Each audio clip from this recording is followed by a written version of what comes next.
So this video will discuss discrete probability distributions, specifically the calculation of the mean and the standard deviation of these discrete probability distributions. We're going to look at a very simple discrete probability distribution. There are other distributions that fall into the same family. We can look at geometric probability distributions, hypergeometric Poisson probability distributions, and also binomial probability distributions. These all kind of fall under these values, these discrete values. We will look at binomial probability distributions in detail within Excel. It's a great tool to use to come up with these binomial probability calculations. The additional, more specialized measures, again, like hypergeometric and Poisson, are just that. They're very specific. And so we will not be looking at those in Introduction to Statistics, but you may run into them. Very extreme example, you might run into specialized cases where you would see those. If we look at a discrete probability distribution, before I get into any of the calculations using these values, I will pause for a moment and say from a high level, I've never been a big fan of discrete values. I don't encourage my students to try to gather data in discrete ways. What I would prefer to see you do is to measure something. So instead of categorizing or grouping things together or putting them into discrete values, if at all possible, I would much rather see people put together values that are measurable, continuous numbers, right? So the example that we're going to look at here specifically is from our white paper 4.1. And what it presents is it says we've got this situation where we have a gentleman, Johnny, who sells boats, okay?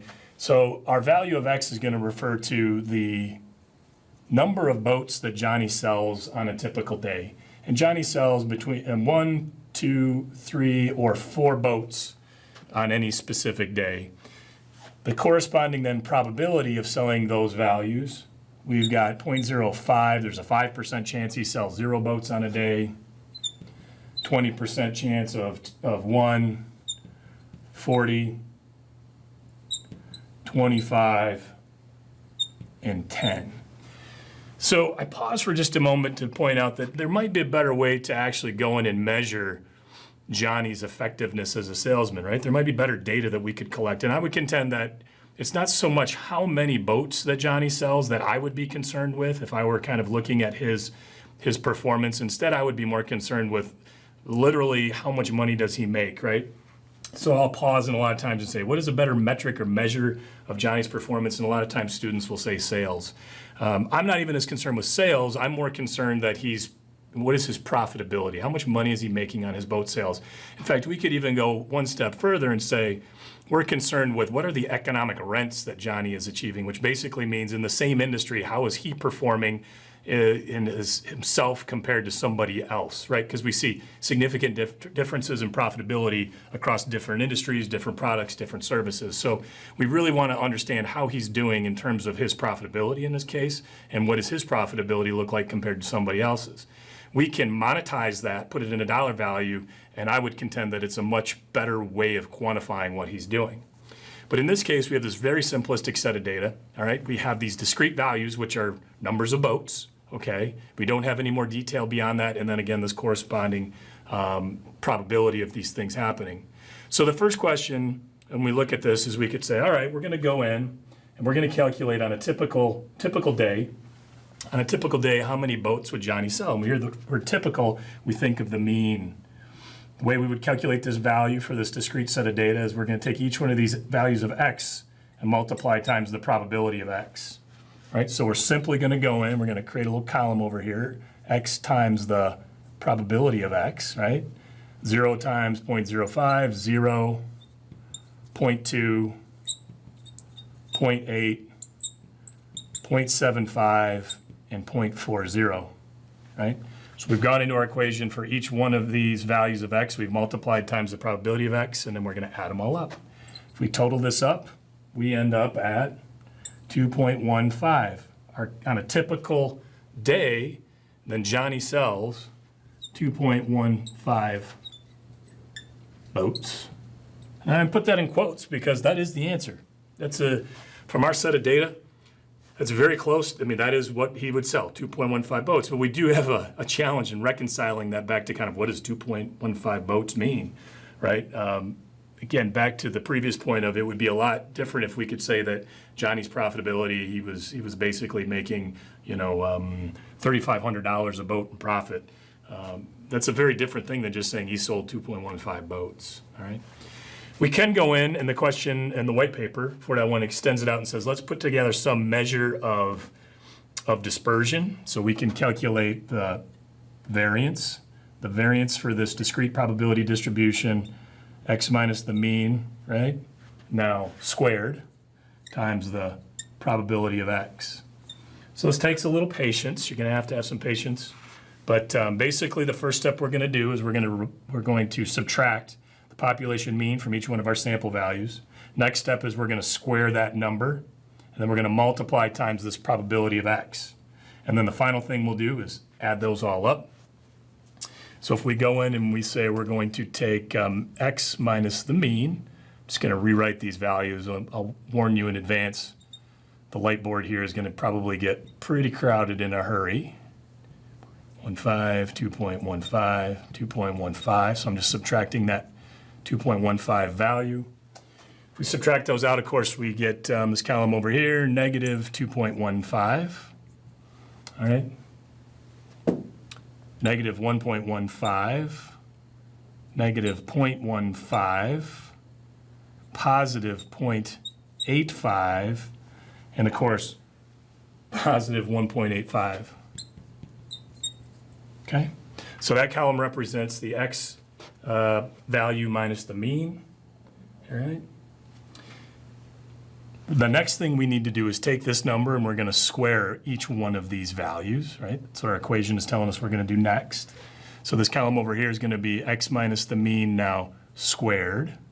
So negative 2.15 squared ends up 4.6225. 1.3225. Negative 0.15 times negative 0.15, 0.0225, and 0.85 times 0.85,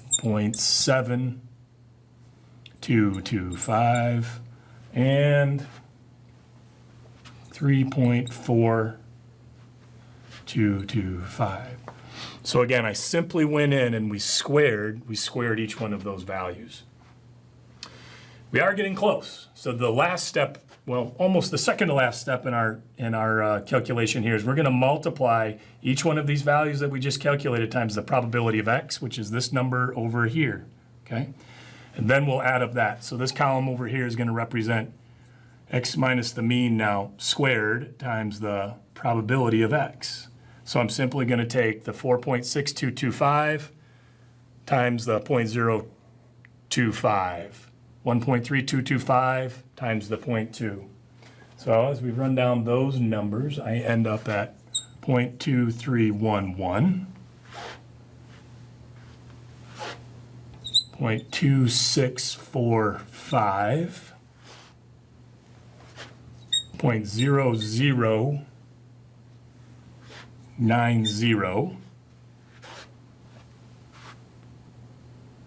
1806.1806, and of course, yep, 0.3423. All right, so again, just multiplying each one of these values in this column times their corresponding probabilities of x, okay? It's, whenever the light board's totally covered up, it's getting ugly, but it's a lot of work, all right? But there's nothing crazy going on here, all right? It's very manageable. We just need to be patient and work through the process. The last thing we need to do is to sum these values up. If we sum these values up, we find that the variance, 1.0275, right? That represents my variance. All right, 1.0275. We could also then go in to find the standard deviation. To find the standard deviation of this discrete probability distribution, just like we did with our continuous numbers, we're simply going to take the square root of each side of the equation, sum of all values, x minus the mean squared times the probability of x. All right? So we're simply taking the square root of this 1.0275 value. Okay? So we went in and we calculated the mean and got the 2.15 boats. We calculated the variance, got 1.0275, and finally we went in and calculated the standard deviation for this discrete probability distribution. We took the square root, or we will take the square root of that 1.0275. That is a quick demonstration of the calculations associated with finding the mean, the variance, and the standard deviation of a discrete probability distribution. We used the white paper 4.1